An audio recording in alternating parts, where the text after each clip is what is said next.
Hi there BookTube, this is Emma from Emma's Bookish Lifestyle, and this is my review on Gemina, the Illuminae Files Part 2 by Amy Kaufman and Kristoff. If you've not read Illuminae and you don't want to have any spoilers, please don't watch any further. Now without any further ado, grab a drink and let's start.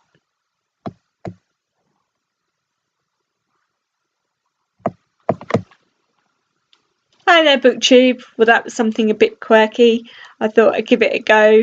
I hope you didn't find it too weird and disconcerting, but I'm having a bit of a play, trying to mix things up. So obviously my screensavers and some of the borders and things that you'll see in my videos are just me having a tinker to see what I think looks good, and also a little bit to help me stand out on BookTube from just the normal talking videos. So today I'm going to be talking about Gemina, the Illuminae Files number 2, which has been out for a while now, but was Amy Kaufman and Kristoff's sequel to the Illuminae book. Now, Illuminae I absolutely loved.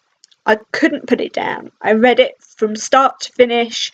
I loved the format. I loved the characters.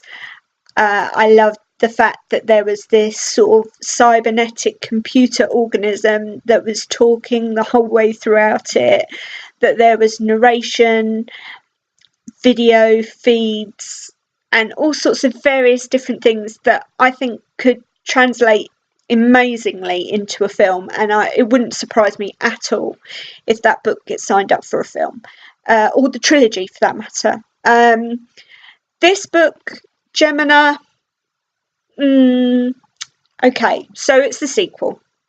Now, sometimes in a trilogy you get that second book lull, don't you? That slow-paced padding book that feeds everything into the final book, that then has the big ta-da moment and the fast pace and the action, and before you know it you're at the end of the third book and you're wondering how the heck you got there and why there isn't a fourth one usually. But this one I actually really enjoyed. I wouldn't say it was as good as Illuminae. In fact, I would say in some aspects it was a bit repetitive. Obviously, loving the format the first time around, the format on this is similar at points. What I loved about it actually were some of the elements, especially quite early on, were more artistic. I'm just trying to find an example for you. Typical, isn't it? When you try and find one, you can't find one. And I just found one a minute ago. Isn't that typical? So there's kind of diary entries from the main character, Hannah, in this.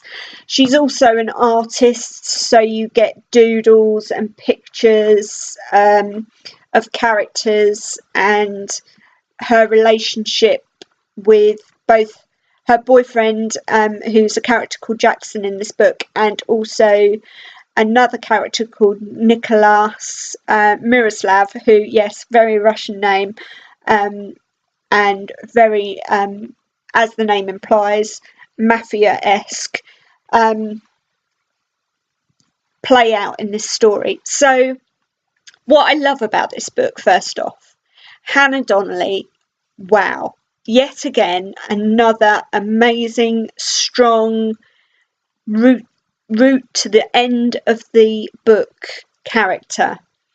Cady Grant was amazing in Illuminae. I absolutely loved her. Her cynicism, her dry, bitter, black sense of humour, her wit, her interactions with her boyfriend, her interactions with Aidan, the talking computer in Illuminae, were fantastic. This only continues in Gemina. Hannah Donnelly is a strong girl. She has the perception or the misperception from many, that she is a daddy's girl, that she is weak, that she is maybe a little bit self-obsessed, fashion-driven, more girly very early on. And that soon changes with the pace of the story and the tale of the story. The events that happen trigger in her a strength, but yet also a weakness that at times had me almost crying with her. She felt compelled to help others. She was far more self-sacrificing than originally thought. Despite deceptions and various other things she experiences throughout the book, she shows that there is more than meets the eye to this girl, this woman to be. Really, really enjoyed it. Really enjoyed her interactions with Jackson and her father, and obviously then also Nikoslav, and I might have called him Nikoslav. I meant to call him Nicholas. Sorry, no editing. So they all really, really meshed together. Things I wish could have been a bit more long-standing in this book is I really loved the weird alien larvae. I really wish that they had remained until the bitter end of the book. There was something quite comical. There was a real comical element to that I think could have been used and was maybe overlooked for some of the more simulaic pages that we were used to in Illuminae, you know, the reports, the video shots, that sort of thing. I would have loved to have experienced somehow what the human felt like having these gelatinous aliens as sort of a symbiote with them, and also a bit more about how the aliens were feeling about this whole situation. I mean, obviously, ultimately, they were being bred on the ship for a purpose, and if they were intelligent enough to source food and they knew certain things and where to find their food, I just felt that they maybe had a bit more intelligence that could have been played with, that could have been developed a little bit further to make this book a bit more unique to the first one. Just a little bit. I didn't, you know, let's not get carried away. I don't want everyone overtaken by alien larvae, but, you know, it would have been interesting to see. I also loved the whole sort of SAS troop thing, and the fact that throughout the book you get a sort of a crew list of the people that have come over to Heimdall space station and their current statuses. That was good fun. I got an inkling earlier on in the book that things were going to develop towards the end that would reintroduce people from the first book and kind of mesh the stories together. And the stories do run on a same timeline together, meeting. So towards the end of this book, you do find you're reintroduced back to Cady and the Carenza survivors. And also, you know, it's quite a unique approach as to how they get to this point and they get to interact. What did frustrate me, however, was getting 550 odd pages in and then getting to a set of, without giving too much of the plot away, a set of duplicate writings. So basically, you're looking at a black page with white writing and a white page with black writing, and they basically read pretty much identically, bar the odd word. If the writing had been that phenomenal that I really loved reading it the first time, that I needed to read it again from another perspective, of course, I would have done. I actually got really bored of that very, very quickly, and actually even to the point of getting frustrated and having to put the book down and walk away for a couple of hours and just calm myself, because it frustrated the heck out of me. Those pages felt like wasted pages. Those pages felt like something else could have been in there.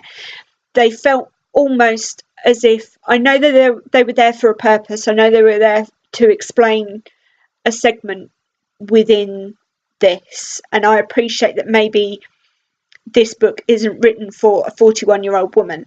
However, I cannot abide wasted pages, and especially when it's wasted just purely due to duplication. It almost felt like it was just being stretched out for stretched out's sake, and I was so relieved in the end to finally get through that and get past that and get to the end of the book. That by the end of the book again, I was highly motivated, extremely excited, pleased to see the outcome, and excited now for the third book, which remains as yet untitled. No cover has been released, no information has been released. Kristoff is very clever. He writes quite prolific blogs and posts quite regularly on Goodreads, little snippets of what he's up to and little tasters, but there is no sign of this. I know there are a lot of people on Goodreads that have already given this third book 5 stars just so that they can have their way withal to say, please can we have the book in this colour, or I don't care what colour the book is. I just want a phenomenal third book to wrap up this trilogy. I just think it deserves it. Illuminae was astounding. Gemina was, it was good. I mean, I would say it's a 3.5, 4 star. I might adjust that upon thinking on it later on. But I'd really like a stonking girl power type finale with Katie and Hannah. I'm not overpowered by the love story. I think the love story with Katie was nice. It was in its place. I think the one between Hannah and Nick was false and a bit icky, a bit YA icky. But I would love to see those two girls team up, and I would love to see the conclusion of this story wrap up with a real strong female power bang. So fingers crossed. I will be reading the third book, whatever. If I had a preference, cover wise, I would like them to stay the same. I think they look amazing. I would really like a bright pink cover. I know it's very girly, but here we've got 2 really kick-ass girl characters here. Come on, let's give the pink some strength and some femininity. Or a really vibrant purple, something along those lines anyway. Or even a really garish lime green. I would like the format to remain quite similar. I really liked the graphic drawings in Gemina. I think it would be fantastic to have a crossover between that sort of computerized communication, video snapshots, and it would be great to have more kind of Hannah-esque diary, journal, art entries, maybe some comic sort of graphic style in there would be quite good. Some cool, especially if there's going to be some action, it would be good to kind of see that. I don't know how publishing wise that would work, but I'd I've just noticed that this video is now almost 15 minutes long, so thank you ever so much for bearing with me. I will stop my rant on Gemina. As I say, I did really enjoy it. 3.5 full stars. Not quite a gap filler in a trilogy, but not quite as good as the first book. Give it a go. Let me know what you think. Please leave your comments or questions down in the comments box below, and I look forward to seeing you soon. Take care, BookTube.